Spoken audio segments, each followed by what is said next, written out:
Salam alaikum, Azul Flower. Écoutez, bienvenue. Nous sommes aux États-Unis d'Amérique, ici dans l'État de Louisiane. C'est un État du sud des États-Unis où il fait très chaud, très humide.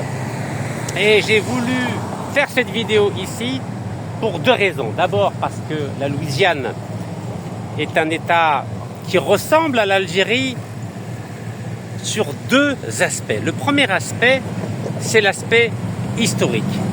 J'ai volontairement, sciemment choisi cet endroit car il y a une fondation qui s'appelle la Fondation Boulini. Vous pouvez voir ici la plaque qui a été mise.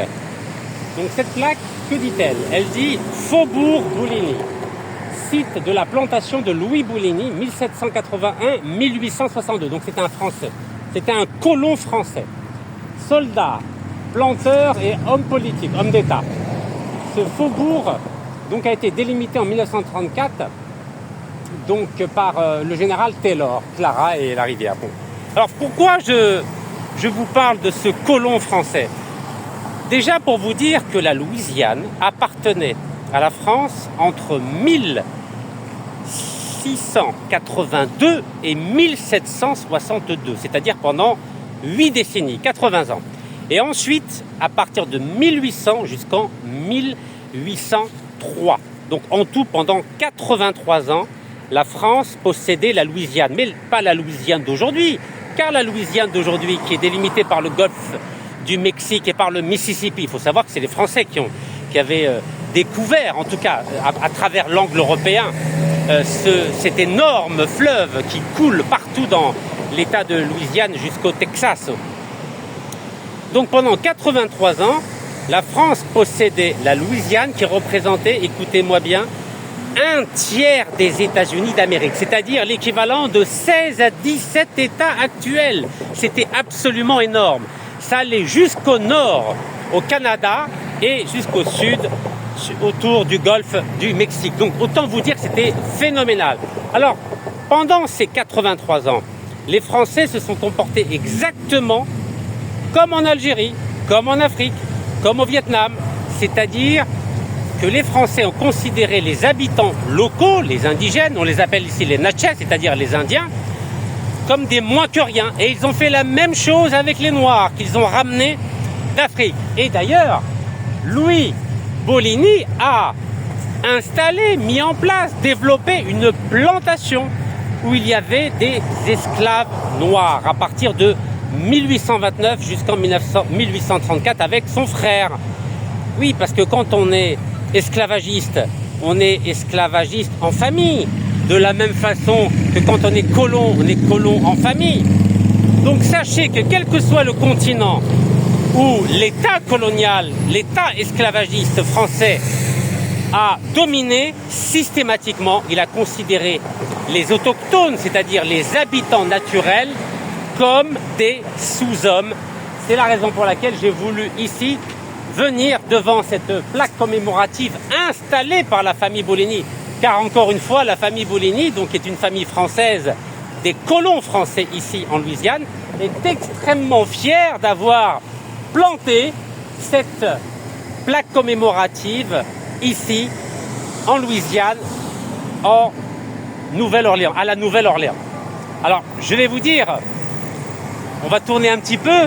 Donc vous avez vu, il y a le tramway qui date, ce sont des tramways historiques. Vous savez, en Algérie, nous on aime la nouveauté.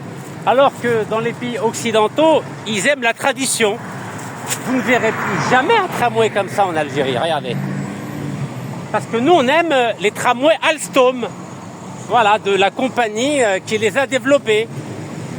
Regardez-moi ça, c'est pas joli? Ben, il y avait la même chose avant en Algérie, vous savez ou pas? On avait ces beaux tramways, mais on les a jetés à la poubelle. On a préféré dépenser des centaines de millions d'euros ou de dollars pour avoir des tramways tout neufs sans aucune âme, Bon, je vais traverser la ligne des tramways et je vais vous dire que dans ce faubourg Boulini, qui est parallèle à l'avenue Saint-Charles, regardez, c'est des noms français ici. savez, les Américains sont malins. Ils ont racheté la Louisiane en 1803 au consul Napoléon, parce qu'il n'était pas encore empereur, il est devenu empereur en 1804, pour 15 millions de dollars. À l'époque, c'était une grosse somme. Hein. Ça représentait 1,5 fois le budget de l'État fédéral américain. C'est un peu comme si on disait aujourd'hui par rapport à l'Algérie, l'Algérie serait prête à racheter par exemple le Sahara occidental. C'est simplement une boutade, hein, vous avez compris, pour à peu près, allez, on va dire 100 milliards de dollars. Voilà, c'est à peu près la même chose. Les Américains ont racheté la Louisiane, encore une fois, c'était 1/3 des États-Unis d'Amérique pour 1,5 fois le budget fédéral de l'époque. Donc là, vous avez vu, là où il y avait la plantation de Louis Bouligny, il y a aujourd'hui l'avenue Saint-Charles. Voilà, et qu'est-ce qu'on voit juste à côté? Donc qui coupe l'avenue Saint-Charles, nous avons l'avenue de Napoléon. Eh oui, Napoléon. Vous savez, les Américains n'ont pas de problème avec l'histoire. Vous savez, si ça peut développer quelque chose, ou bien le tourisme, ou je ne sais quoi d'autre, les Américains n'ont aucun problème. Avenue Napoléon, avenue Saint-Charles, plaque commémorative Louis Bouligny, il n'y a pas de problème. Chaque année, 11 millions de touristes viennent ici, à la Nouvelle-Orléans, en Louisiane. Justement, pourquoi? Mais parce que vous avez des bâtisses extraordinaires. Bon, celle-là est un peu moderne, mais la plupart des bâtisses ici sont de style colonial, 18e siècle, 19e siècle. C'est absolument charmant, vraiment charmant. On aimerait avoir des endroits comme ça en Algérie, mais je ne sais pas pourquoi. Vous savez, tout est grand ici, tout est grand. Mais c'est grand depuis 2 siècles. Ça date pas de 20 ans. Regardez, tout est grand, tout est spacieux. Imaginez qu'au XVIIIe siècle, les fondateurs de ces villes voyaient déjà très grand, que ce soit les Américains, les Anglais, les Allemands, les Espagnols, les Français. Ils ont toujours vu grand. C'est pas comme nous en Algérie, on construit petit, étroit. Vous voyez, on n'a pas évolué. Je ne sais pas pourquoi, on voit petit. On n'a pas de grandeur.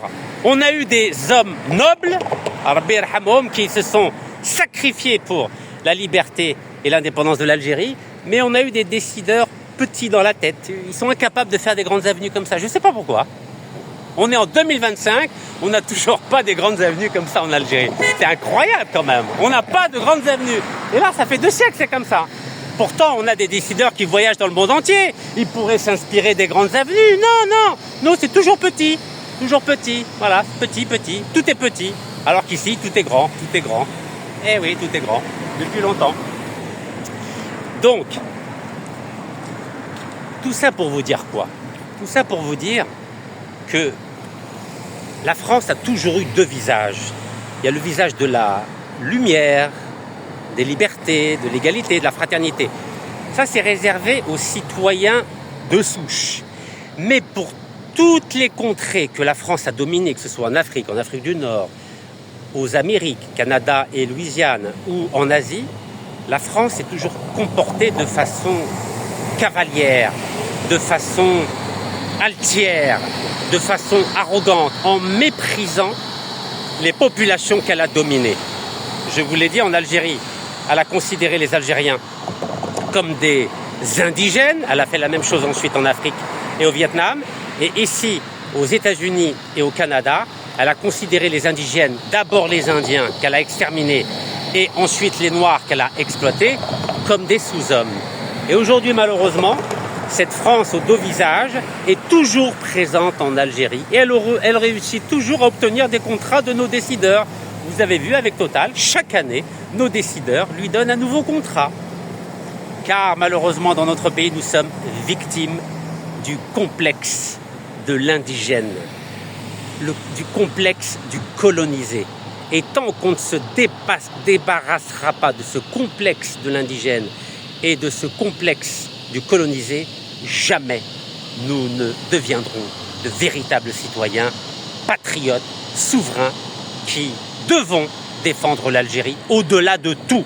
Car l'Algérie a des intérêts supérieurs au-delà des gouvernements du moment. Pour moi, l'Algérie est éternelle alors que les gouvernements sont provisoires. C'est l'Algérie que je respecte c'est l'Algérie que je défends.